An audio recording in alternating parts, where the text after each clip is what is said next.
In some games, building out a world is just as important as exploring it.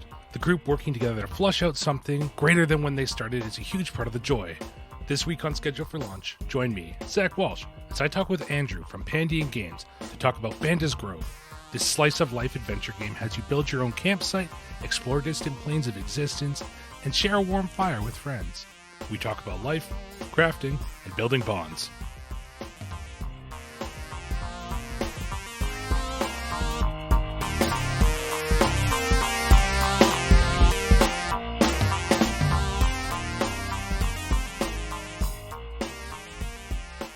Welcome to Schedule for Launch, a podcast to discover the projects that you may have missed. This week, I am super excited to be joined by Andrew from Pandian Games. Pandian, oh my goodness. I even just asked you what it was called. Holy. Andrew, thank you so much for coming onto the podcast this week.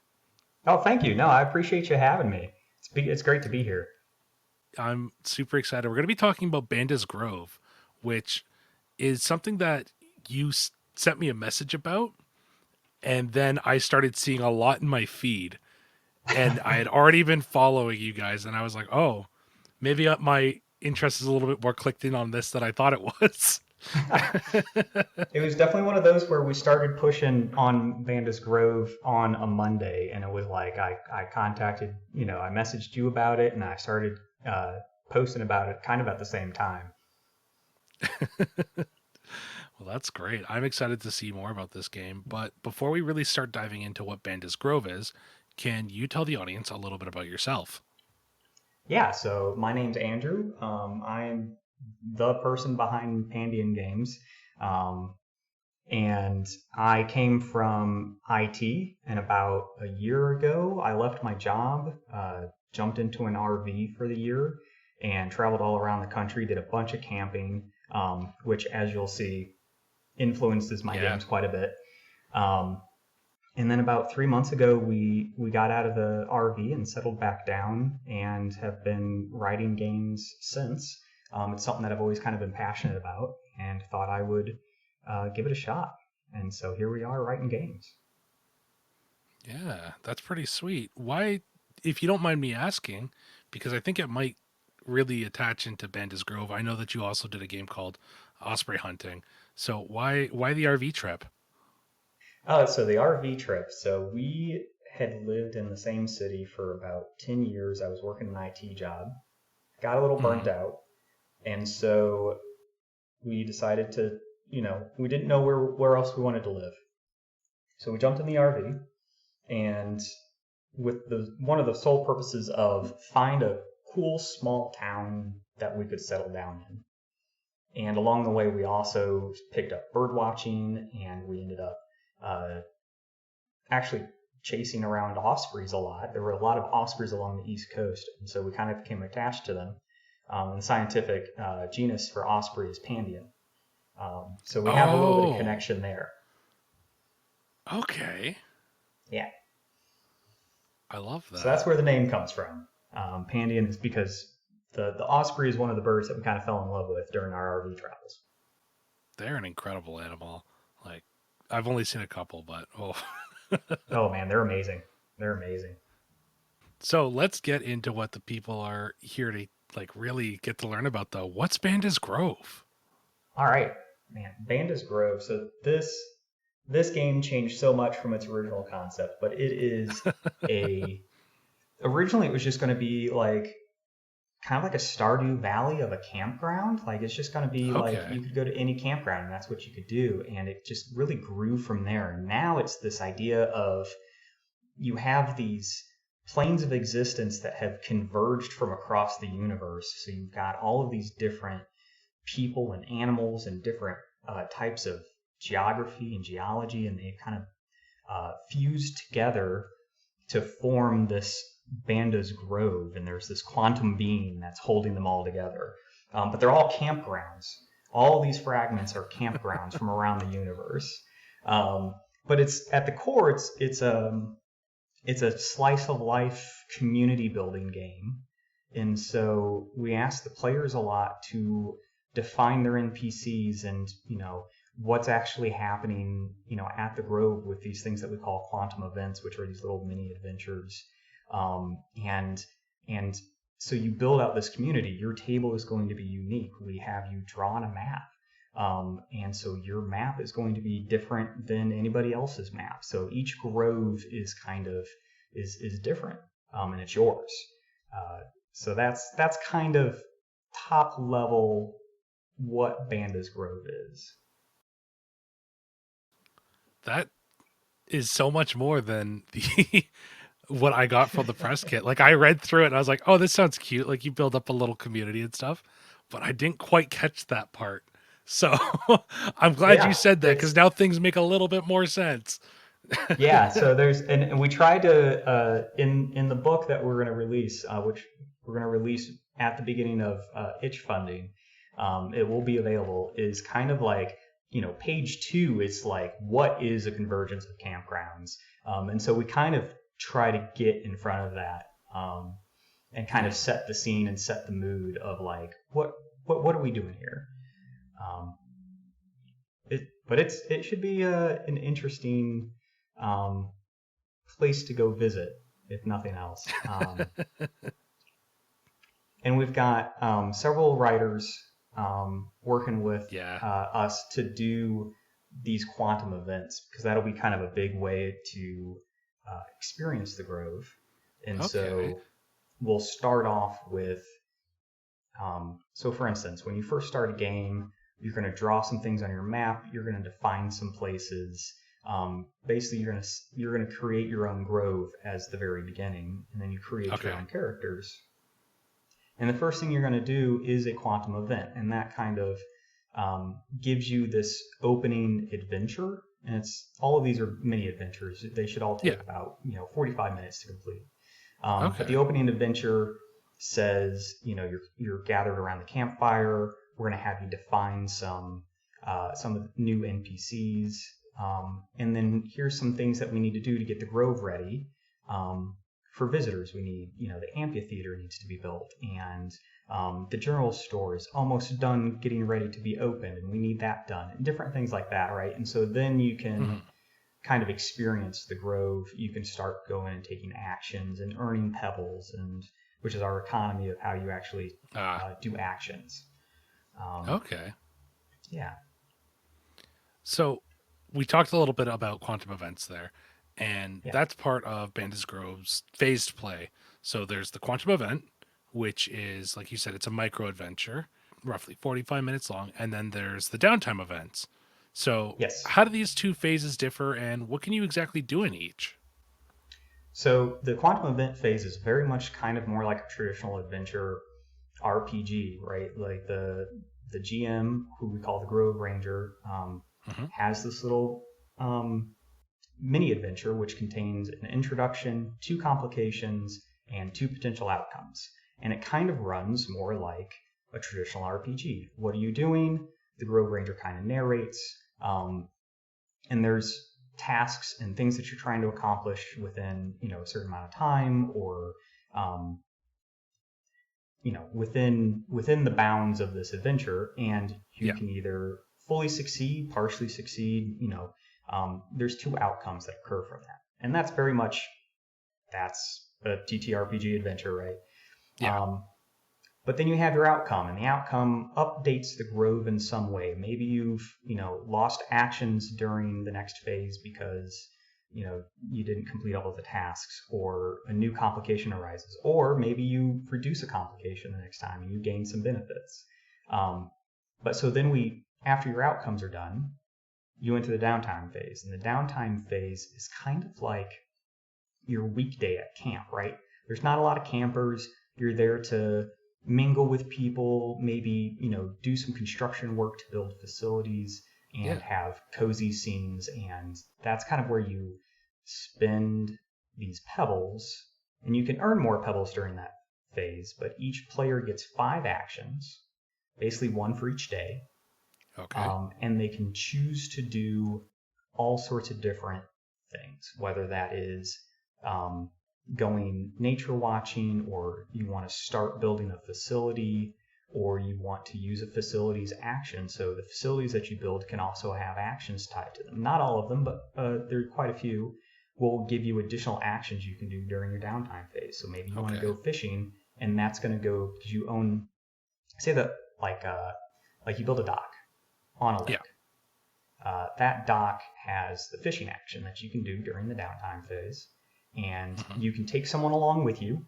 And when you go fishing, and you spend a pebble, you go fishing with your friend, and you can catch a fish, and you define that as a brand new fish. So you tell, or not even a fish, it can be some aquatic animal that you caught. Yeah.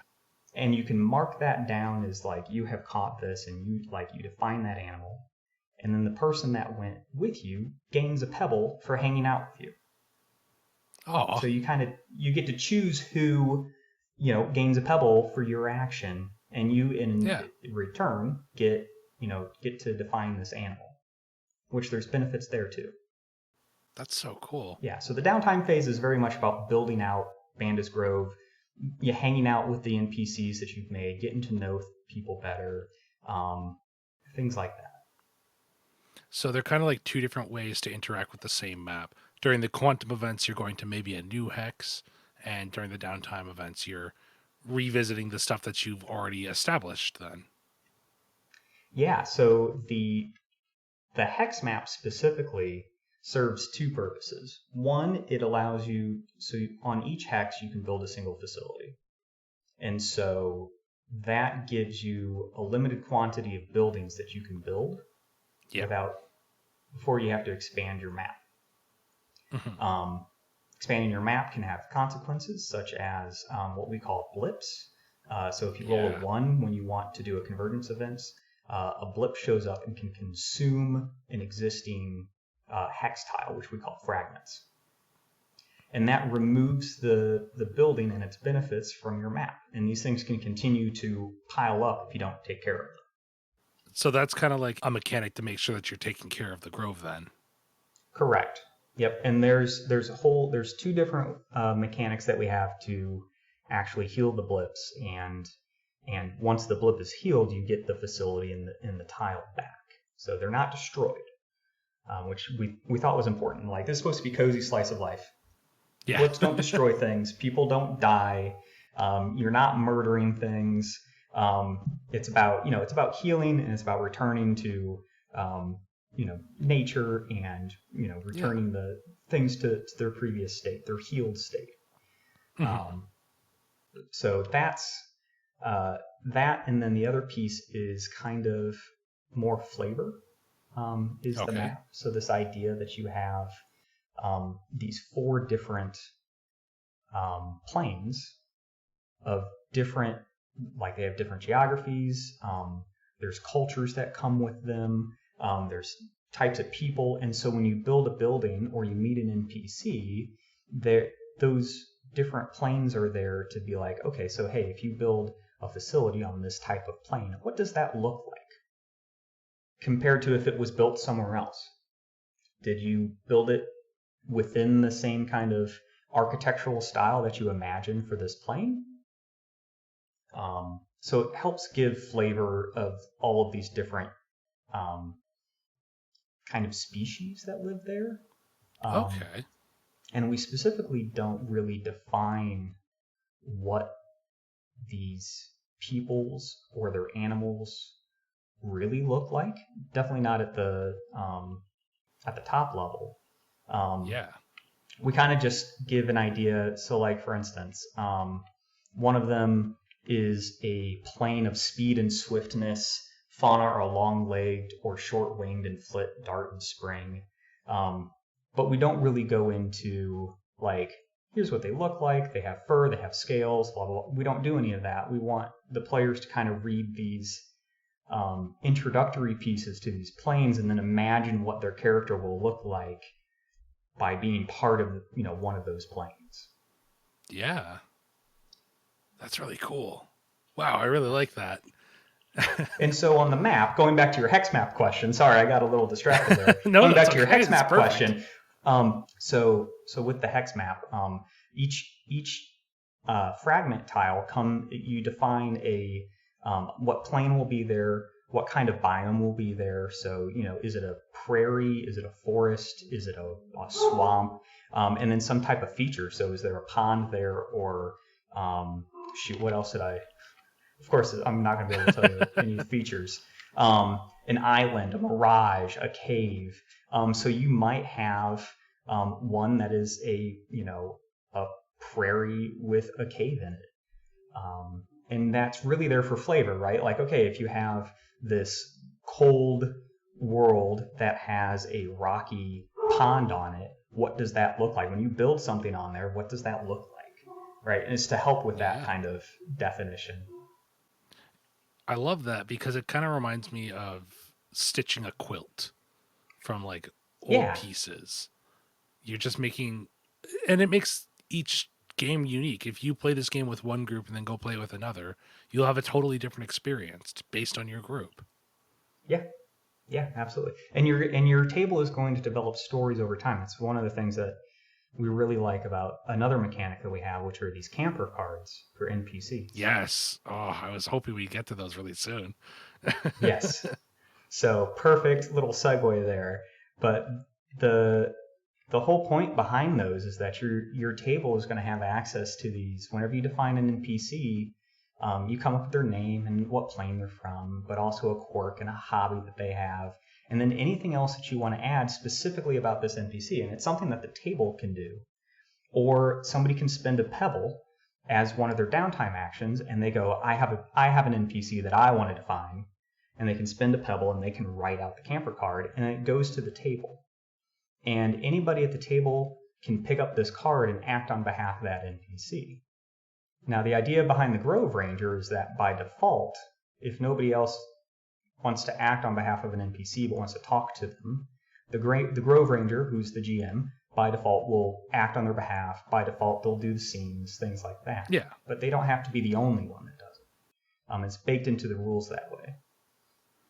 Okay. We've been throwing the Grove Ranger around a lot. Sorry, yes. Actually.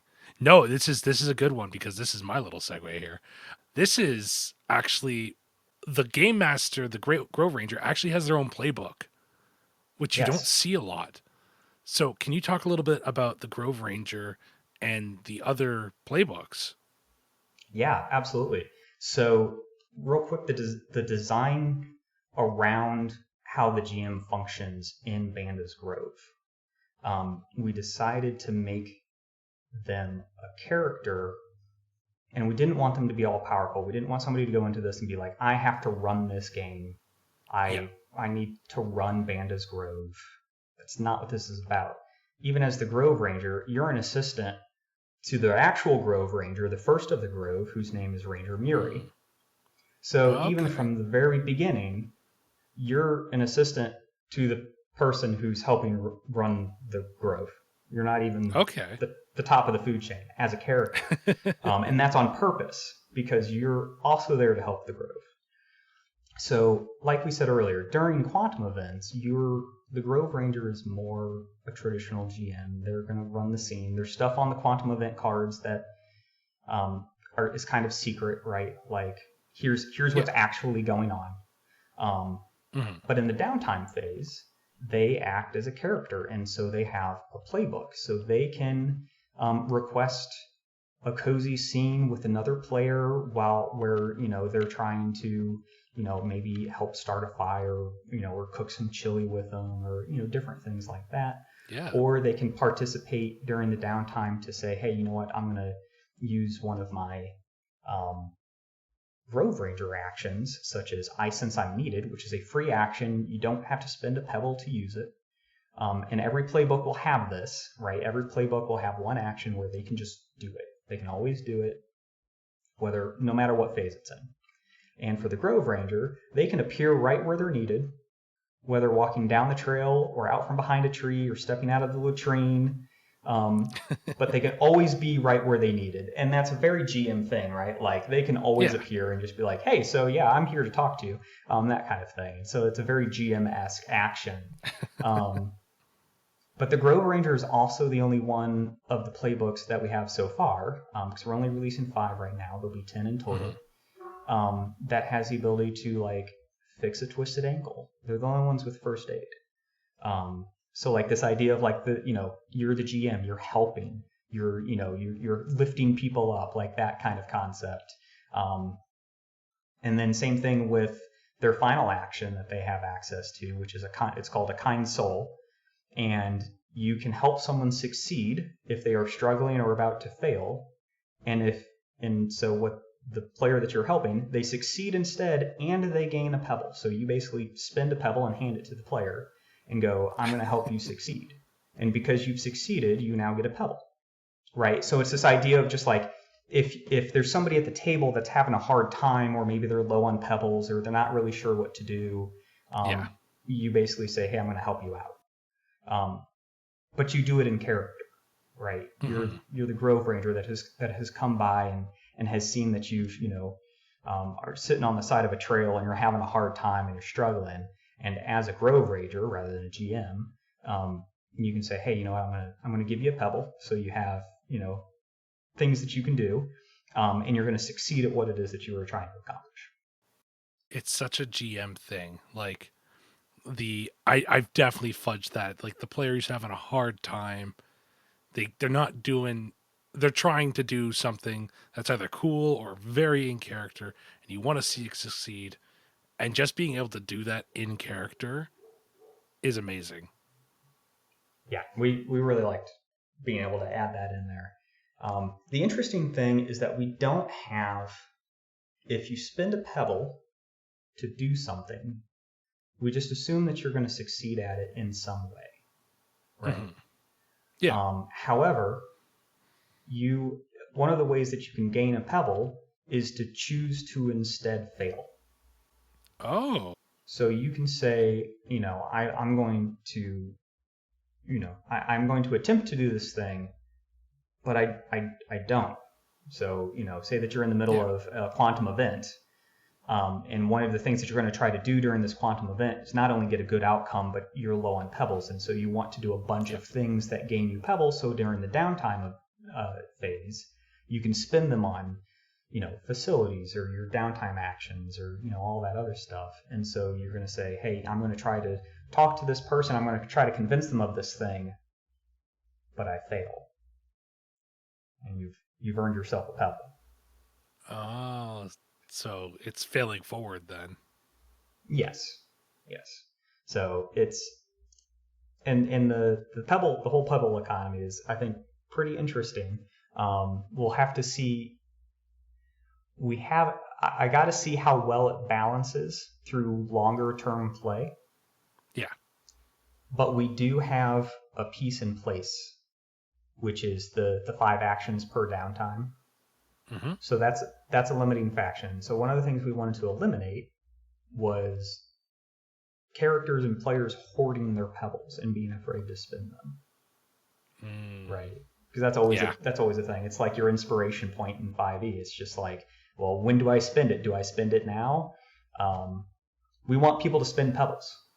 And so the idea of just being like, you have a ton of opportunities to gain pebbles, with the idea that like, okay, yeah, you might have 20, 30 pebbles at some point if you hoard them, but you still only have 5 actions. Yeah. Right. And so like you might be able to do some really pebble expensive things, but you can still only do 5 of them. So that's a limiting factor that we put in there on purpose. I think that makes a lot of sense.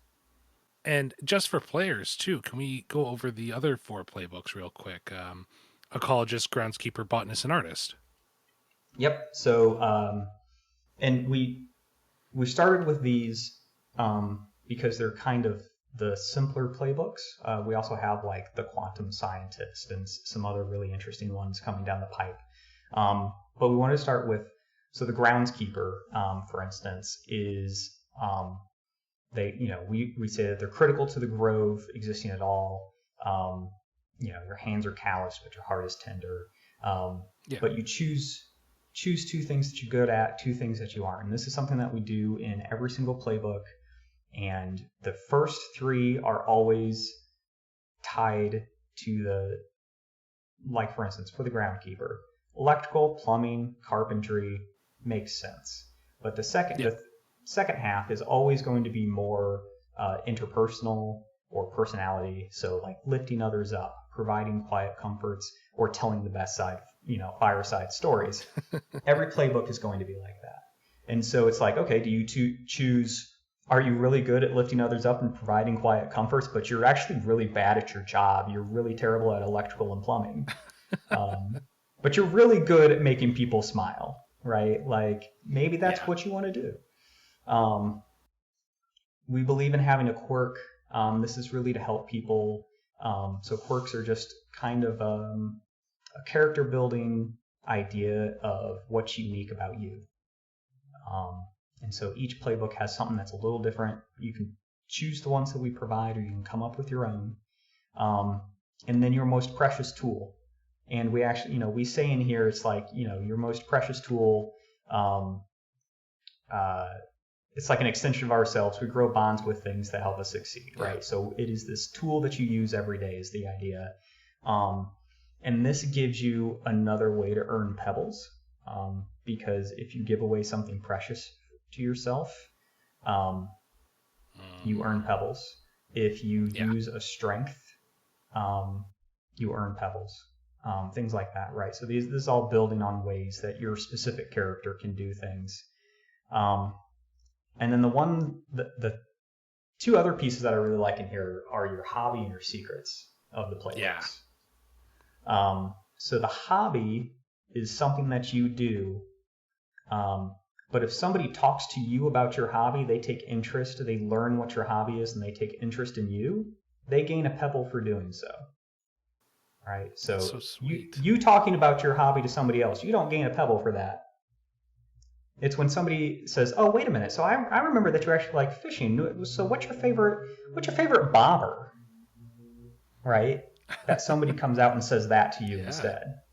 And then on the flip side of that is your secret. Everybody has secrets. And so like if you talk to your secret about somebody, or you let your secret control you, you gain a pebble for that. So it's this opposite where your playbook impacts how others earn pebbles, but also you have the ability to earn pebbles as well through it.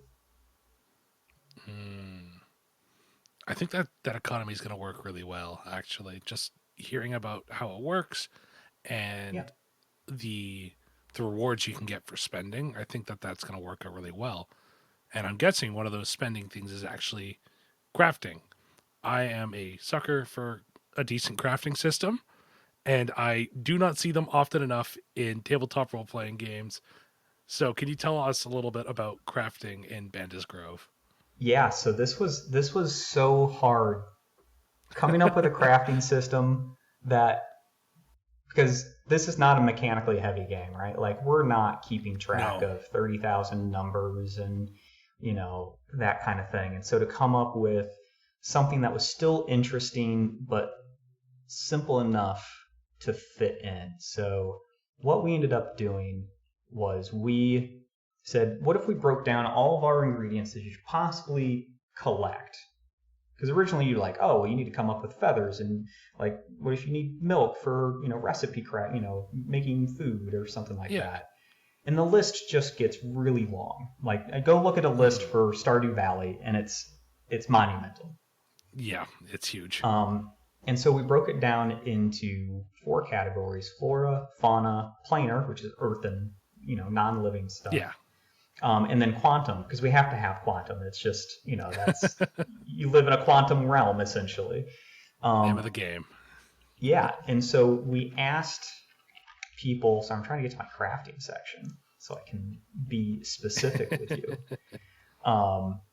But so we asked people to, well, 2 things. One, so we break it down into those categories, and then each thing that you want to craft is broken into its own category as well. So physical goods, food and drink, artisan goods, whether that's like paintings or, more crafterly small goods, textiles, and quantum goods. And so if you want to create, let's say, for instance, just a physical good, a wooden sign is a perfect example. It's one of the first things the character is going to be asked to create. It is 1 flora and 1 planar ingredient of each. But you have to have a workshop and you have to know a workshop NPC. So you have to define that. So once those two criteria are met, and you have this certain number of ingredients that are needed, you can craft. You can craft it. You spend your final pebble and action, and you craft the wooden sign. But we ask players to, when they spend an action to gather ingredients, to look at what it is they need to gather. They need to gather, for the wooden sign, they need to gather 1 flora and 1 planer. And that might be, they go out into the forest and they collect some logs and they ask it to be, cut down into planks. And then they also get, some stone to hold it into the ground. Right. Mm-hmm. But we ask the players to do that. Okay, if you need 4 flora for paints to create bright, colorful pigments, what does that look like? What is it that are you collecting? Are you collecting carrots for the orange? Are you collecting blueberries to mash them down and dry them and powder them? And we also give some examples of each type of ingredient that you can find to kind of help the players out. Uh-huh. So it is supposed to be simple and pretty open-ended, and also allow for the players and the Grove Ranger to create items and easily figure out where to slot them in to the play. So they're not, it's purposefully not complex. Yeah. And really where the breakdown comes into is the total number of ingredients you need. Mm-hmm. That's the cost of the item. Yeah. And audience, I really want to stress that. Like, a good reason why I asked this was because I think the crafting pages are about 3 pages long in the early release that you sent me, the review copy. So it's very straightforward, but it also gives you that space to sit down and play out a story while you're making your stuff, or not, if you don't want to. If you're just like, oh, it's a wooden sign, we're going to need 1,000 of them. Yeah. Yep, exactly. And it gives you that option. And, so for gathering ingredients, you spend 1 pebble and 1 action, and you can gather 2 ingredients. Yeah. So if you need 10, you're going to have to spend, but I just lost my brain. You're going to have to spend 5 pebbles and 5 actions. Yeah. In order to do that. And so, as you're coming up with something, somebody might be like, oh no, this will be really complex. This should have like 20 ingredients. Well, okay, that's going to take you a while to gather all that. Do you have enough pebbles? Do you have enough actions? Maybe you get help. Maybe multiple people are now gathering those things together. And, oh, hey, by the way, you don't actually have an observatory built. So you can't make your quantum good. Or you did build your observatory, but a blip just came by and blipped it off the map. So we got to fix that first. So it still gives a lot of flexibility in crafting. I think it's going to be fun. It's something I'm going to make sure that I'm doing. We had given several examples of crafting recipes in the early editions book that we're going to continue to add to. But I think it's important. There are some recipes that are just for fun, right? You want to build a wooden sign. You want to be able to say, hey, and draw it on your map and say, hey, this sign says Bandas Grove on it, or it says my name on it, or something like that. But there's other things in there that actually give you benefits if you make them, such as like we have one in here that's called a Clutherian chili, and after you make it, if you share it with every other residents, other players, everyone who partakes in that gains a pebble. I love that. And so it's this kind of like, so some of them do have benefits. It's not just for show. I love that.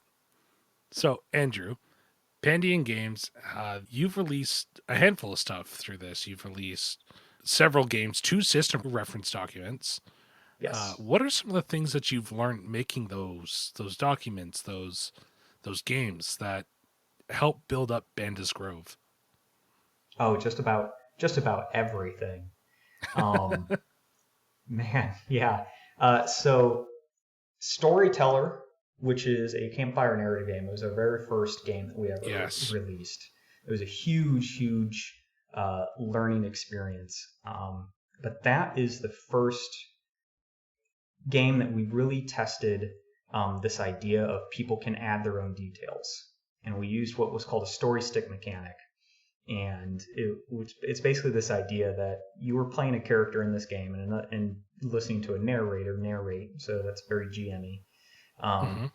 But you're passing around a story stick constantly. If you have a story stick, you can interject whatever detail you want, and the narrator needs to implement it. Or the narrator can call on the person that has the story stick and be like, hey, what is this person's name? Or hey, what are they doing? Or this kind of thing. It also was the first time that we experimented with the idea that we have players doing different things. So there's one player that they're called the picker, and they would pick what the story is, but then they act on behalf of the monster in partnership with the narrator. Oh. And so the narrator can go, okay, so what is Mothman doing right now? Or what does he actually look like? What are the patterns on his wings? And it's the picker's job to drive that. And they're not playing the characters that are in danger trying to survive. They're dealing with the narrator. And so you see kind of yeah, and we thought that was a really neat idea. And so you can see kind of some of that where like those two things kind of melded together into this Grove Ranger idea of like they're also a character. Yeah. So we've got that. We've got, what other games do we have? I don't even know. Osprey Fishing was the other one that I pulled. Yeah. Which one you said? Osprey Fishing. Yeah, Osprey Fishing. So Osprey Fishing was that one's just a fun dice game. I enjoy that one. Badger and Coyote. Oh yeah. And Badger and Coyote is this other one where you have two players playing by different rules, still trying to achieve the same thing. It's an asymmetric 2-player game. Okay. And so the dice mechanics that each player uses is different. They have different skills. And only Coyote, so you play a Badger or a Coyote, only Coyote can initiate conversation in-game. Okay. And they have to roll to see if Badger understood them or not. And if they roll poorly, then Badger gets to dictate how they misunderstood Coyote in the moment.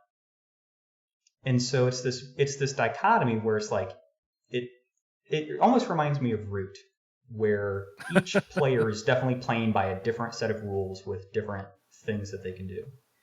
Yeah. But you're all really trying to do the same thing. That's Badger and Coyote, except this is a co-op game.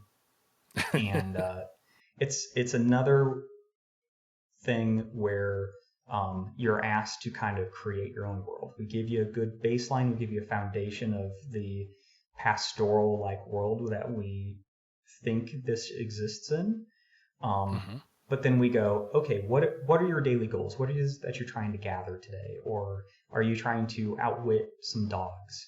And kind of ask you to build up the story within this framework that we've provided. So both of those, you can see those influences into Bandas Grove. Yeah. I need to check out more of these games. I'm very bad at advertising my stuff. That's fine. You're here. So, something that's really important for Bandas Grove, specifically in February, is itch funding.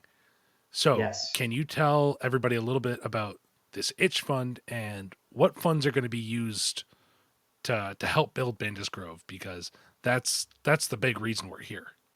Yes, absolutely. So we are itch funding. We're launching February 8th. We are going to have several tiers available. So we'll have your base tier. It'll come with a good bit of stuff. So it's going to come with the PDF. It'll come with a printable character sheet, which I think is pretty adorable. I'm pretty happy with it.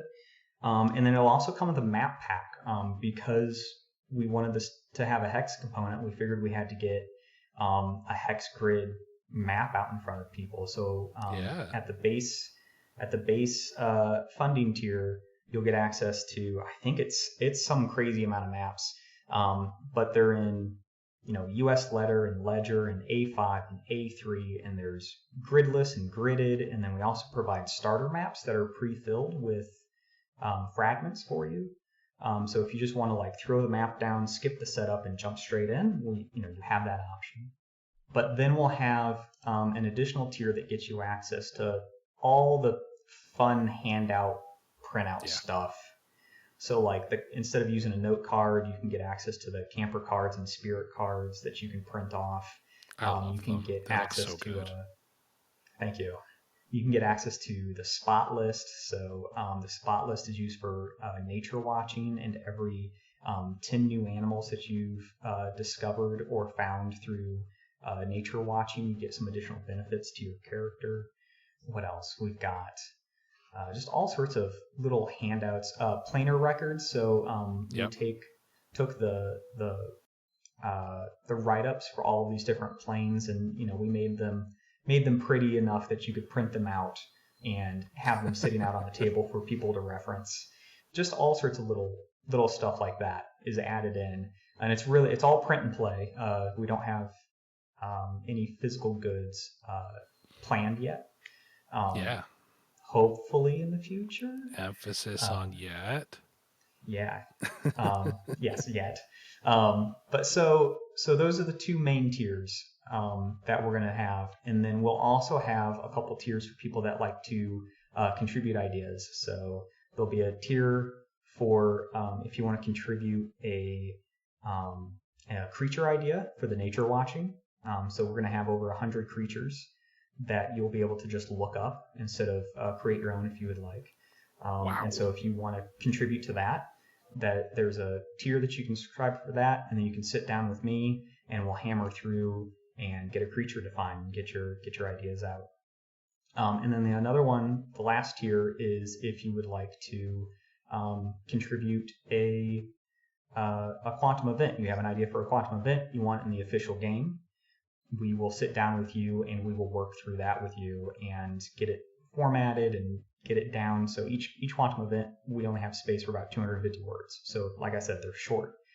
So to take somebody's idea and go, okay, we need the introduction, the complications, and the outcome all to fit within 250 words. But we will sit down with those people and do that. Yeah, it's not much. But that's the idea, right? Like they're supposed to be super short, 45 minutes of playtime with a complication and an outcome, and then you go into the next cycle. So those are everything we're going to do. The money we raise will go to paying writers and artists and layout designers and really flesh out the game more. We have quite several writers working for us. They're writing festivals, which we never talked about festivals. I wanted to talk about festivals, but yeah, we're running out of time. But writers for festivals, for quantum events, for the creatures themselves. We have writers for all of that are helping out, and so that money goes to paying them. It pays to get art, so we can actually visualize Bandas Grove better. I would love to do creature art for all of these creatures, like spot art on cards. So that's where some of the money will go. So it's to polish it and really, really make it pop. That's always great for itch funding. It's good to know what people are putting themselves to. So audience, if you want to go and get some of your stuff involved with Bandas Grove, make sure you do that. That's going to be releasing 1 week after this episode. Andrew, we've been going for just over 45 minutes now. I know it says 57, but we also were recording for 11 minutes while we just chatted. So, yes. Yeah. So I got 2 more questions for you that I ask on every episode. So What advice can you give to someone wanting to make their own game, but they have no experience? Oh, I just went through this. I would say here's the advice. If you can afford to do this, or you can find somebody willing to help you, Start writing a game up to the point where you were just completely lost in your own game, and then get a hold of a developmental editor. Somebody who's specifically in RPGs, like knows RPGs inside and out, and can sit down with you and go, this stinks. Have you thought about this? Have you read this RPG? Because it sounds like this. Like so I did that. I worked with Sealed Library. Okay. I'm familiar. It was a great opportunity, and he taught me so much working with him. So if you can, either find somebody that is willing to talk to you like that, or it was the best money I ever spent to get really, deep dive and dig in really fast to writing my own games. That's sweet. I don't think we've ever had that advice before. That's so good. Obviously, it's not the cheapest one, but it's a very good way to go about it. Yeah, so I looked at it as I could pay for a class online, or I could, there's people that go to university for this kind of stuff, or I could pay a developmental editor for, a 5,000 word document, and they could sit through and go through it all with me, and I could learn hands-on. Yeah. Yeah, that's so smart. Andrew, where can people find out more about you, Pandion Games, and Bandas Grove? Yeah, so we have, you can hit us up on Twitter at Pandion Games. If you go to pandiongames.com, that will actually take you to our itch page right now. You can see all of our games and everything that we offer there. And then for Bandas Grove, we have another page set up for bandasgrove.com, where you can subscribe to our newsletter, which will get you notified for live updates. It'll also have links for all of the like where to buy it, and our Twitter, and we actually have a playlist created, so you can listen to the Bandas Groove playlist, which is fantastic. I didn't come up with that pun. Armanda, one of our writers, did. And then it also gives you a bit more information on that side as well. Perfect. As always, audience, all that stuff, that's going to be linked down in the description below this video or podcast. Depends on where you're watching this. Sometimes people catch us on YouTube. Yeah. Andrew, thank you so much for joining me here. It was an absolute pleasure, and I love learning about Bandas Grove. Well, thank you very much, and I appreciate you having me on. This has been a lot of fun. Well, I'm glad you enjoyed yourself. And thank you, audience, for listening. Andrew, Pandion Games, and Bandas Grove, they're scheduled to launch really soon, so go check them out 1 week from today. Take care of yourselves. Have a good night. I'll see you on the next one. Bye.